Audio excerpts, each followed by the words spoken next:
Noticias de última hora, preste mucha atención. Cancillería dice que Ecuador deploraría que México conceda asilo diplomático a Jorge Glass. El 17 de diciembre el exvicepresidente se presentó en la sede de la Embajada Mexicana para solicitar su ingreso y salvaguarda expresando temor por su seguridad. La Cancillería ecuatoriana se pronunció sobre el pedido de asilo diplomático hecho por el exvicepresidente Jorge Glass a México y dijo que ante su posible otorgamiento, Ecuador deploraría esta situación y la Cancillería actuará con absoluta firmeza, con base en los altos intereses del Estado, dentro del marco del derecho internacional, en particular de la Convención sobre Asilo Diplomático de 1954. El gobierno mexicano indicó que el 17 de diciembre Glass se presentó en la sede de la embajada para solicitar su ingreso y salvaguarda expresando temor por su seguridad y libertad personal. Cancillería indicó que ante la presencia de Glass en la misión diplomática mexicana en calidad de huésped ha entregado al gobierno de ese país la documentación pertinente proporcionada por la Corte Nacional de Justicia y la Fiscalía General del Estado sobre su situación judicial. Asegura que México deberá analizarla detenidamente ante el pedido de asilo diplomático, con base en lo que establece la Convención sobre Asilo Diplomático de 1954, de la que son parte ambos países.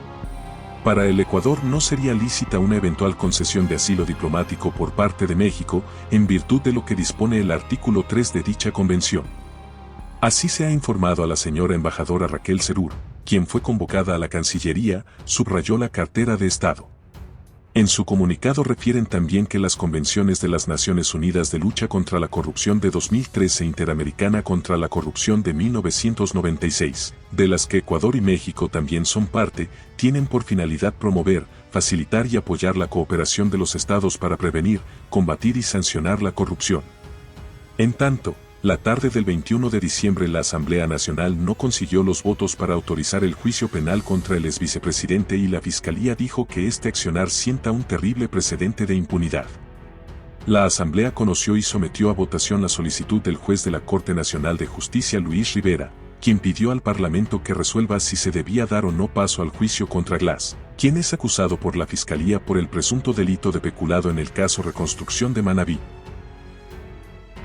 De los 92 votos necesarios para autorizar el enjuiciamiento, solo se alcanzaron 44. Hubo 48 votos negativos, 0 blancos y 23 abstenciones, ante la moción presentada por la asambleísta Esther Cuesta, RC, quien aseguró que legalmente el Pleno podía pronunciarse sobre la solicitud del juez Rivera. Según la Fiscalía, lo resuelto por la Asamblea carece de eficacia jurídica.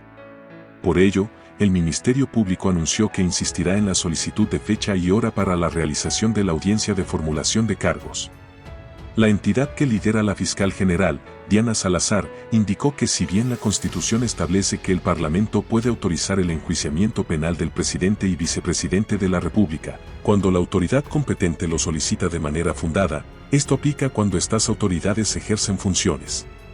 En ese contexto, la Fiscalía anotó que no es necesaria la autorización de la función legislativa si los hechos que se le imputan fueron cometidos durante el tiempo que ejerció el cargo, pero el proceso judicial empezó después. En más noticias. Gobierno promete construir 2 cárceles y entregar chatarra a Estados Unidos a cambio de armas. En un corto video, colocado en redes sociales, el presidente Daniel Noboa dio más detalles sobre el plan de seguridad Fénix, incluyendo las nuevas cárceles que prevé construir. En su visita a Cuenca, que será sede de una cumbre iberoamericana presidencial en 2024, el mandatario Daniel Noboa se dio tiempo para dar una entrevista y esbozar más detalles sobre su plan de seguridad Fénix. Mediante un primer video, divulgado en redes sociales de la presidencia, Noboa anunció el 21 de diciembre de 2023 que en el primer trimestre del próximo año habrá un intercambio de chatarra por nuevo armamento con Estados Unidos, como parte de su estrategia para enfrentar la inseguridad. Noboa aseguró que esto es parte del Plan Fénix, con el cual busca enfrentar los altos niveles de inseguridad que han llevado a Ecuador a convertirse en uno de los países de mayor violencia criminal en el mundo. Tenemos cooperación con países como los Estados Unidos, con el cual hay un intercambio de chatarra con armamento de última generación. Eso es un valor de $200 millones americanos. Eso lo vamos a tener ya el primer trimestre del próximo año, dijo en un spot. Los anuncios de Noboa llegaron poco después de una nueva masacre provocada por el crimen organizado, que cobró la vida de 6 personas, entre ellos 2 menores de edad, en Durán, Guayas. Además, Noboa mencionó que se requiere invertir $70 millones americanos al año para que funcione correctamente el Servicio de Atención Penitenciaria, el SNAI, dirigido por el coronel en servicio pasivo, Luis Aldumbide. En esa línea, dijo que ya han finalizado negociaciones con grupos internacionales que construyeron cárceles en El Salvador y México, con lo cual en enero se colocará la primera piedra para replicar ese modelo en Ecuador. Precisamente, sobre el tema cárceles, el gobierno divulgó un segundo video de 36 segundos en el que se prometen 2 nuevos penales en los próximos 200 días. Las primeras 2 cárceles deberían estar en 200 días máximo. Es una de las urgencias, aseguró Noboa. Al igual que la semana pasada, el mandatario reiteró que hay más de 3.000 privados de libertad de extranjeros. De este total, más de 1.000 tienen una sentencia ejecutoriada de más de 5 años y regresarían a su país de origen. Han venido al país a cometer crímenes y a crear el desorden, añadió Noboa, quien defendió su decisión de expulsarlos de Ecuador, alegando que con la medida se reduce el hacinamiento en centros de rehabilitación. Según Noboa, el Plan Fénix empezó con el cambio de la cúpula que se encargará de ejecutarlo, al referir la renovación del mando militar y a 5 de 8 generales de la policía. El gobierno, sin embargo, mantiene un sigilo sobre este plan que lo lleva a cuentagotas. Hay que cambiar a la gente que va a hacer ejecutar el Plan Fénix. Una vez desvinculados los generales y coroneles de la policía y fuerzas armadas, que no le generaban confianza al actual gobierno, el presidente de la República mencionó a través de sus redes sociales que el próximo año se tomarán decisiones importantes como parte de las estrategias del Plan de Seguridad Nacional, denominado Fénix. Tenemos cooperación con países como los Estados Unidos, en el cual un intercambio de chatarra con nuevo armamento de última generación, eso es un valor de $200 millones.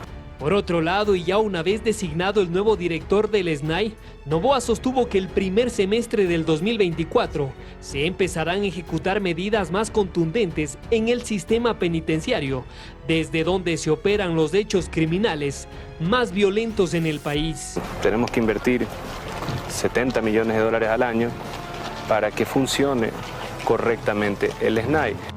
Para lo cual se tiene previsto construir o al menos avanzar con la construcción de 2 centros carcelarios de máxima seguridad en este corto periodo. La ministra de Gobierno en una rueda de prensa adelantó que estas estructuras se levantarían en las provincias de Santa Elena y Pastaza. Hemos conversado y finalizado las negociaciones con grupos internacionales que hicieron las cárceles en El Salvador, que hicieron las cárceles también en México, y con eso en enero vamos a poner primera piedra.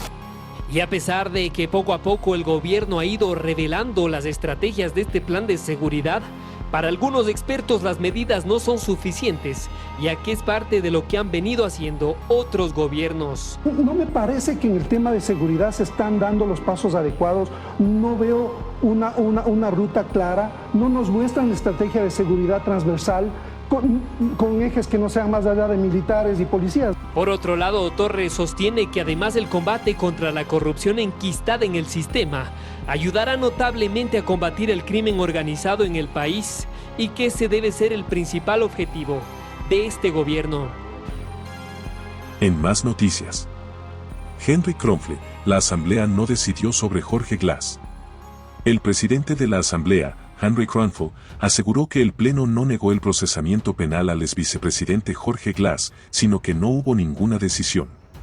Por lo tanto, no habría ningún efecto jurídico.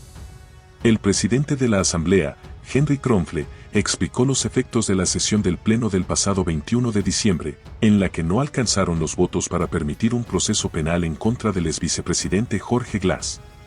En una sesión del Pleno en la que Kronfle no estuvo presente, el correísmo presentó una moción para que se permita el proceso penal contra Glass por un supuesto peculado en la reconstrucción de Manabí tras el terremoto de 2016. Esta no alcanzó los votos necesarios para ser aprobada, e inmediatamente la sesión fue clausurada. Un día después, Kronfle explicó que, dado que la moción no obtuvo los votos, no hubo resolución de la Asamblea en ningún sentido. Es decir, rechazó que la Asamblea haya negado que el proceso contra Glass continúe. El presidente de la Asamblea adelantó que enviará una notificación a la Corte Nacional explicando lo que pasó, sin dar juicio de valor alguno, porque no podemos interferir en otra función. Sin embargo, sostuvo que a su criterio, la providencia que solicita autorización a la Asamblea para el proceso penal debería ser revocada. Además, cuestionó que el juez que la emitió, el magistrado Luis Rivera, aparece en los chats de Leandro Norero del caso Metástasis. Jorge Glass está por ahora refugiado en la Embajada de México en Quito y pidió asilo diplomático a ese país. En más noticias. Jueces de los chats de Norero escogerán candidatos para dirigir la judicatura por tercera vez en el periodo.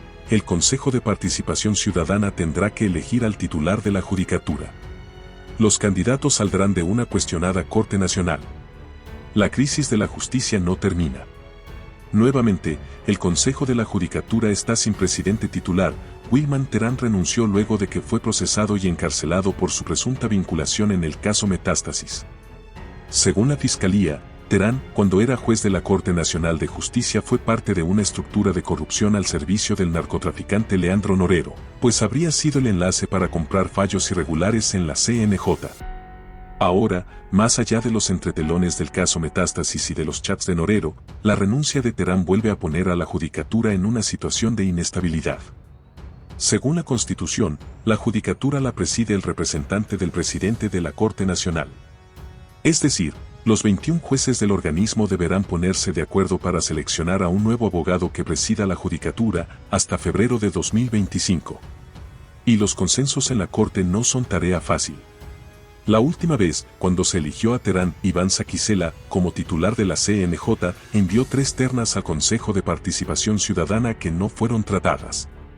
Un grupo de jueces, encabezados por Walter Macías, desconoció esas ternas porque los candidatos fueron escogidos, de manera unilateral, por Saquicela. Reclamaron, y finalmente consiguieron, que la terna sea armada, por consenso, en el Pleno de la Corte Nacional. En más noticias. Reiterando que es su atribución, el presidente de la Corte Nacional de Justicia dice estar abierto a sugerencias para los nombres que conformen la terna de la que saldrá el nuevo titular de la Judicatura. Adelanta sin dar nombres que se propondrán perfiles alejados de cuestionamiento. Hoy, como hace un año exactamente, el Consejo de la Judicatura no tiene presidente definitivo. Wilman Terán renunció para enfrentar un proceso penal por delincuencia organizada. Lo reemplaza de forma momentánea Álvaro Román. Entonces, el presidente de la Corte Nacional de Justicia deberá enviar una terna, de la que el Consejo de Participación Ciudadana escogerá al nuevo titular de la Judicatura. Iván Saquicela, presidente de la Corte Nacional de Justicia, dice que actuará con celeridad en cuanto sea notificado. Obviamente nosotros pensamos que debemos hacerlo de manera temprana. Creo que es lo que requiere el país, que la función judicial, particularmente el Consejo de la Judicatura, esté integrado como manda la Constitución. Y lo dice mirando hacia atrás, pues la designación del último titular de la Judicatura tomó un año, 4 ternas y la destitución de todos los consejeros de Participación Ciudadana. Recuerda, sin echar culpas pero marcando distancia, que Wilman Terán surgió de una terna propuesta por sus compañeros de la Corte Nacional de Justicia, que con 14 firmas pedían convocarse y que los nombres salgan del propio organismo. Por eso la terna estuvo conformada por Terán y los jueces Mercedes Caicedo y Luis Antonio Rivera.